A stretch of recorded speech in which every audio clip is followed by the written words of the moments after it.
အခုတငယ်ချင်းနေသွားမယ်ဥစ္စာကိုလိုက်မယ်ဆိုရင်မလိုက်နိုင်လို့ဟုတ်တယ်မလိုက်နိုင်တော့လာဒီလိုဆိုလဲပေးစားခံအောင်မယ်လေကြောက်ပါရဲ့နော်ကိုကပေးစားနေကြတာတော့ရပါတယ်နားလေးပါလက်ဖွဲ့လေးနဲ့မောင်ရက်ကရွှေ့လို့မရဘူးရတယ်ဘာလို့မရမလာတော့ဟုတ်တယ်ဟုတ်တော့လာမယ်လို့ပြောတယ်လာမယ်သွားမယ်လို့ပြောတယ်လေသူ့ပွဲကိုကြည့်ပြောစရာကြီးနော်ဟိုသူအစတည်းကဝိုင်းဆိုတာဟိုငါတော့မဖိတ်ခင်တည်းကသူကကြိုပြီးပြောကိုကြီးမင်္ဂလာတော့သူပွဲတွေရှိတယ်ဖိုင်တယ်အော်ဒီရတယ်အဲ့ရကိုတော့ပြောတယ်အဲ့ကိုနေအပေါက်ကြလို့ရှင်တော့သွားမယ်အမေကြီးရဲ့ပြောပြီးတော့အခုပွဲရရှိပါဟာသူချင်းမဝလေးတို့အတူရအချင်းအဲသူရန်တွေ့ကြည့်ရန်ချက်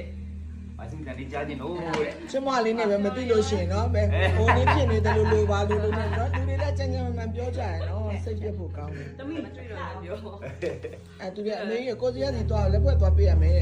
သွားလို့မရဘူးကိုကြီးလည်းရွှေ့ကြတယ်ရွှေ့လို့ဘလို့မှမရဘူးပြောကြရင်လည်းမရဘူးလားအခုကရောက်လာပြီကိုလည်းလာပြီးလက်ဖွဲ့သူတကယ်ကျအဲ့လေးပြောပြတာပါရှင်ပွဲလည်းပိတ်တယ်ပွဲလည်းပိတ်ပါတယ်ပွဲတော့ပွဲသတိုက်ပိတ်တာတော့ဒီမှာပွဲတော့ပွဲလို့မလာလို့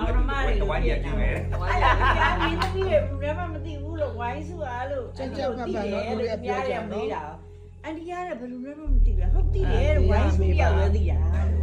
အိမ်လည်းရောက်ဘူးလေသူ့အမေရောပါအကုန်လုံးသိတယ်ခင်းနေတာကြာပြီနှစ်ပေါင်းမှမနေတဲ့ဥစ္စာကြီးနော်လူတွေကကြမ်းမှပေးစားနေတာဟိုမှာလည်းဒါလေးတော့ပါပေးစားတော့မကြိုက်ကိုလည်းသူ့မကြိုက်ကိုလည်းသူ့မကြိုက်ကျမ်းမိမဒီမြောက်ပဲရှိရင်တောင်မကြိုက်ဘူးအဲ့ဒါပြောကောင်းတယ်များတယ်